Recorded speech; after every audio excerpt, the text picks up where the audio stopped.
Hello, I'm Father Balmax Pereira, and today's lesson is for the first year BSc students, GE Botany, Environmental Biotechnology. We will go through the international and national legislations and policies for pollution management, and this module name is Kyoto Protocol of 1997.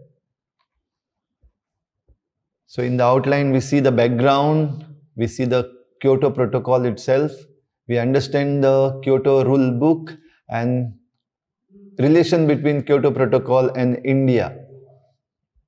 At the end, it will help us understand the international environmental legislations in a better way. It explains the background around which Kyoto Protocol was adopted, and it elaborates the highlights of Kyoto Protocol of 1997. So we know that the United Nations met because of the greenhouse gases, and they met as United Nations Framework Convention on Climate Change, UNFCCC. It is an international environmental treaty that was negotiated by the United Nations Conference on Environment and Development. Informally, it was known as Earth Summit, and it was held in Rio de Janeiro on 3rd June to 14th June in 1992. Now, understanding Earth Summit, there were so many environmental discussions that took place, especially related to climate change that is happening. So the parties, that is the nations that came to the United Nations Framework Convention on Climate Change, they are classified as Annex 1 countries and Annex 2 countries. The Annex 1 countries are industrialized countries and the economies that are in transition. So there are 41 Annex 1 countries, and also European Union is a member. Now, Annex 2 countries are those developed countries which pay for the costs of developing countries. There are 24 Annex 2 countries, and of course the European Union is part of it. The nation of Turkey was removed from Annex 2 countries from the list in 2001 at its request in order to recognize its economy as transition economy. Now, this is something that we need to understand how it is. There are countries which are trying to bring down their emissions, and there are countries that are not developed or they are not emitting so much. So there is a trade. We will understand that further. So non-Annex 1 countries are also there, and these are the developing countries. So Annex 1 countries which have ratified the Kyoto Protocol have committed to reduce their emission levels of the greenhouse gases to the targets that are mainly set below their 1990 levels. And they may do this by allocating reduced annual allowances to the major operators within their borders. So in their country, whoever are the producers, these operators can only exceed their allocations if they buy emission allowances, which are allowed in Kyoto Protocol. So they offset their excesses through a mechanism that is agreed by all the parties, all the countries which have signed the United Nations Framework Convention for Climate Change.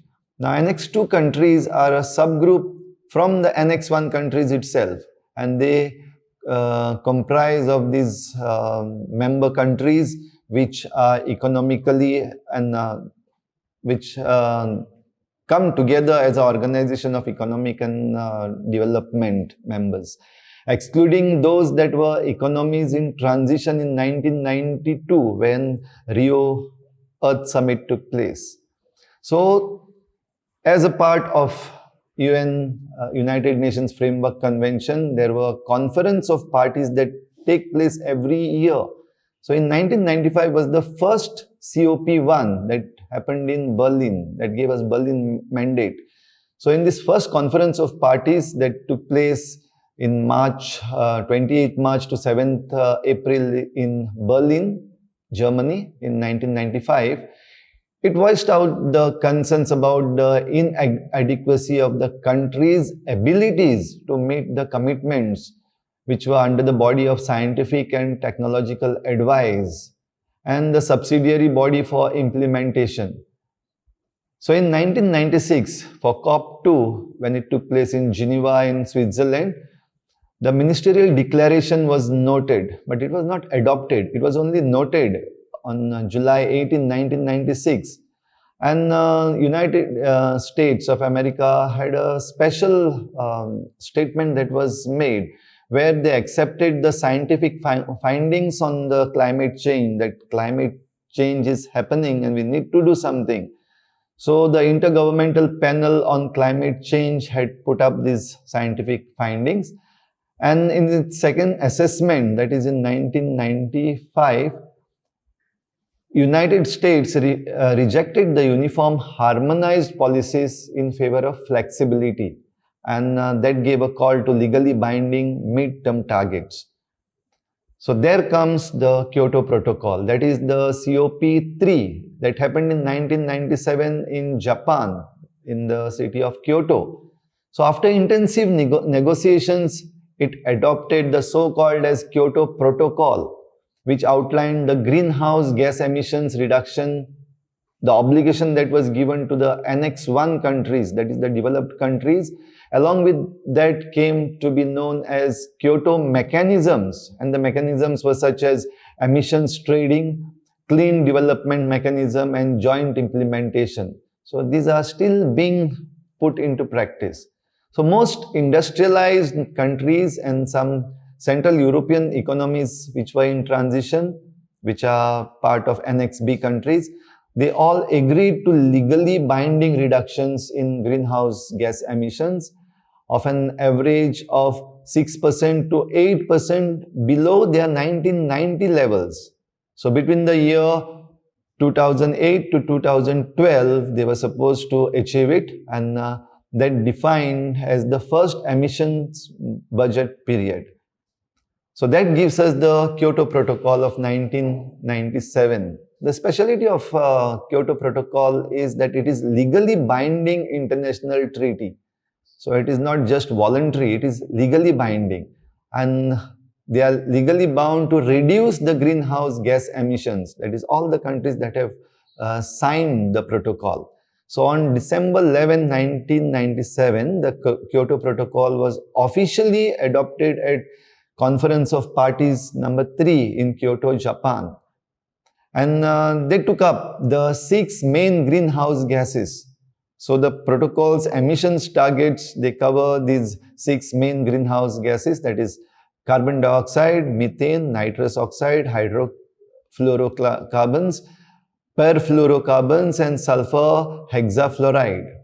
Now the convention, that is at Kyoto Protocol, the convention's main objective was stabilization of atmospheric concentrations of greenhouse gases at the levels that would prevent the dangerous anthropogenic interference with the climate change. When human interference is there, it has caused the climate change, and hence when we take up development, this anthropogenic interference into natural system has to be avoided, and hence the greenhouse gas emissions have to be controlled. So that is what Kyoto Protocol says.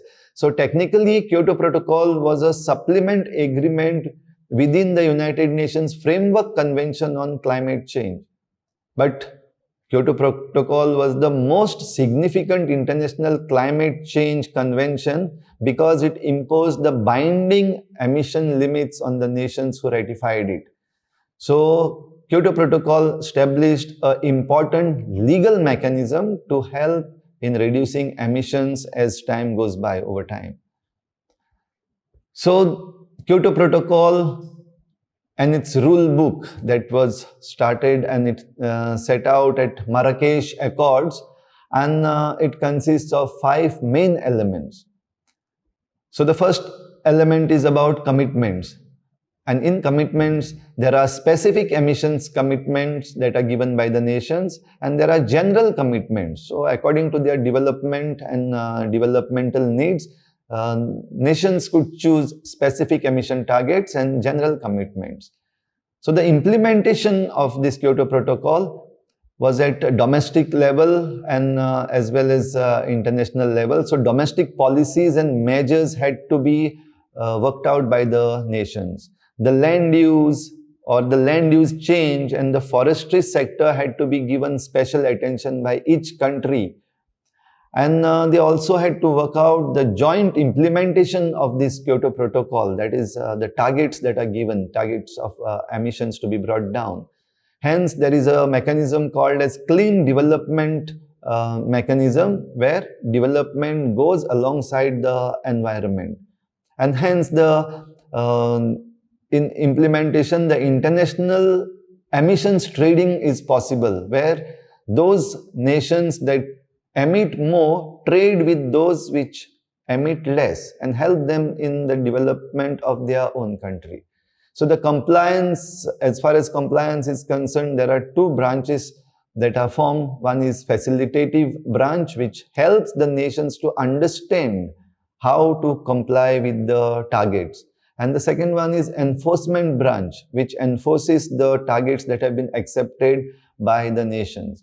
So for which there is accounting, report review. So the targets and the timetables are prepared, and the binding emission reduction is monitored by this protocol. And also minimizing the impacts on different countries. So adaptation fund was prepared for the developing countries, and it was funded, or it is to be funded, by the developed countries. So Kyoto Protocol in India. Now Kyoto Protocol was adopted in Kyoto, Japan on 11 December 1997, and it entered into force in February 2005. And India signed the Kyoto Protocol on 26th August 2002. Now after the first period, the second commitment period started after 2012. The first period was from 2002 to 2012.